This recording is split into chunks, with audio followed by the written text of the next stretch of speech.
કેમ છો મિત્રો?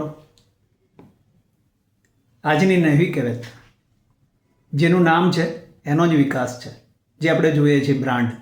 દરેક લોકો પોતાની બ્રાન્ડને કેટલું ડેવલપ કરવા માટે કેટલું મહેનત કરતા હોય છે. પોતાનો બિઝનેસ ડેવલપ કરવા માટે કેટલી દિવસ રાત મહેનત કરતા હોય છે આપણે જોયા છે. પણ તમારી બ્રાન્ડ, તમારો લોગો, તમારું નામ, તમારી પરમિશન વગર બીજા કોઈ યુઝ ના કરી જાય એના પ્રોટેક્શન માટે જે આપણને સરકાર તરફથી હક મળે છે એને ટ્રેડમાર્ક કહેવામાં આવે છે. તો ટ્રેડમાર્ક કરાવવું એ ખૂબ જ જરૂરી છે. ટ્રેડમાર્ક કરાવવા માટે અમે તમને હેલ્પ કરીશું. પણ આપણે જાણીએ ટ્રેડમાર્ક શા માટે કરાવવું જોઈએ. પહેલી વસ્તુ, તમારું નામ, તમારું બ્રાન્ડ, તમારો લોગો, તમારી પરમિશન વગર બીજા કોઈ યુઝ ન કરી શકે એના માટે ટ્રેડમાર્ક કરાવવું ખૂબ જ જરૂરી છે. ભવિષ્યમાં તમારી પ્રોપરેટર પાર્ટનરશિપને પ્રાઇવેટ લિમિટેડ કે લિમિટેડમાં લઈ જવા માટે બ્રાન્ડનું ટ્રેડમાર્ક રજિસ્ટ્રેશન હોવું ખૂબ જ જરૂરી છે. તમારી બ્રાન્ડ હોય, તમારી કોઈ સર્વિસીસ હોય, તમારું જે નામ લીધેલું છે, તમારી કંપનીનું જે નામ છે એને આપણે જેમમાં રજિસ્ટ્રેશન કરવા માટે તમારી પ્રોડક્ટનું જે નામ છે, તમારો લોગો છે એને બ્રાન્ડને જેમમાં અપલોડ કરવા માટે પણ ખૂબ જ જરૂરી છે. આપણે જોઈએ છીએ આજકાલ ઈ કોમ પ્લેટફોર્મ ખૂબ જ પ્રચલિત થયા છે. ફ્લિપકાર્ટ હોય કે એમેઝોન હોય, એમાં તમારી જો બ્રાન્ડ ના હોય તો તમારી પ્રોડક્ટને અપલોડ કરી શકતા નથી. એટલે આ તમારી જે બ્રાન્ડ છે, તમારું જે નામ છે એને સરકાર તરફથી પ્રોટેક્શન મળે છે અને એ પ્રોટેક્શન એ કરવું ખૂબ જ જરૂરી છે, જેથી કરીને તમારા નામથી તમે બિઝનેસ કરી શકો. ડોમેસ્ટિક અધરવાઇઝ ઇન્ટરનેશનલ પણ તમારે બિઝનેસ કરવા માટે ટ્રેડમાર્ક અને આપણું રજિસ્ટ્રેશન સર્ટિફિકેશન હોવું જરૂરી છે.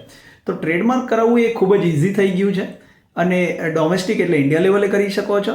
અને ખૂબ સારો બિઝનેસ હોય અને આપ ડેવલપ કરવા લાગતા હોય વર્લ્ડ લેવલે તો તમે વાઇપો પણ કરાવી શકો છો, જેને વર્લ્ડ વાઇડ પણ ટ્રેડમાર્ક રાઇટ આપણને મળે છે.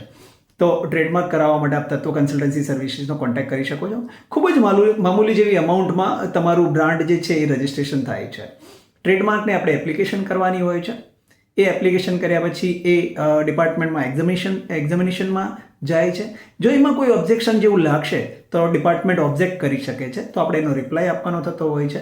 રિપ્લાય આપ્યા પછી એ એક્સેપ્ટ થઈ શકે છે, અધરવાઇઝ તમારે હિયરિંગમાં અટેન્ડ કરવાનું થતું હોય છે.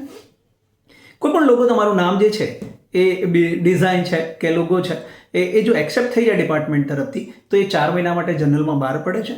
અને જનરલમાં કોઈને ઓપોઝ કરવું હોય તો એ સિમિલર નામ, બ્રાન્ડ, લોગો કોઈ હોય તો એને કોઈને ઓબ્જેક્શન હોય તો એ ડિપાર્ટમેન્ટને ઓપોઝ કરી શકે છે કે તમે જે નામને અપ્રુવલ આપેલી છે એનું અમને ઓબ્જેક્શન છે. તો એ ઓપોઝિશન હોય છે અને એ ઓપોઝિશનના પછી એક્સેપ્ટ થયા પછી આપણને રજિસ્ટ્રેશન માર્ક મળે છે. તમારી એપ્લિકેશન કર્યાથી 10 વર્ષ માટે આપણને ટ્રેડમાર્ક મળે છે. તો ટ્રેડમાર્કની અમાઉન્ટ ખૂબ જ નોમિનલ છે અને એની સામે બિઝનેસ અને આપણને જે રાઇટ્સ મળે છે એ ખૂબ જ અગત્યનો છે. આપણું નામ આપણે આપણી મહેનતથી બનાવીએ છીએ. આપણે લગન અને ઢગસથી જે બિઝનેસ કરીએ છીએ એ નામ બનાવવા માટે જ બધું છે. તો જે તમારું નામ છે એ તમારી પરમિશન વગર બીજા કોઈ યુઝ ના કરે, તમારો જે લોગો છે, તમારી જે આટલી સાચવેલી ગુડવિલ છે, તમે જેને દિવસ રાત મહેનત કરીને બિઝનેસ ડેવલપ કરવા માંગો છો, એ બિઝનેસને તમારી પરમિશન વગર બીજા કોઈ યુઝ ના કરી શકે એના માટેનું પ્રોટેક્શન એટલે ટ્રેડમાર્ક.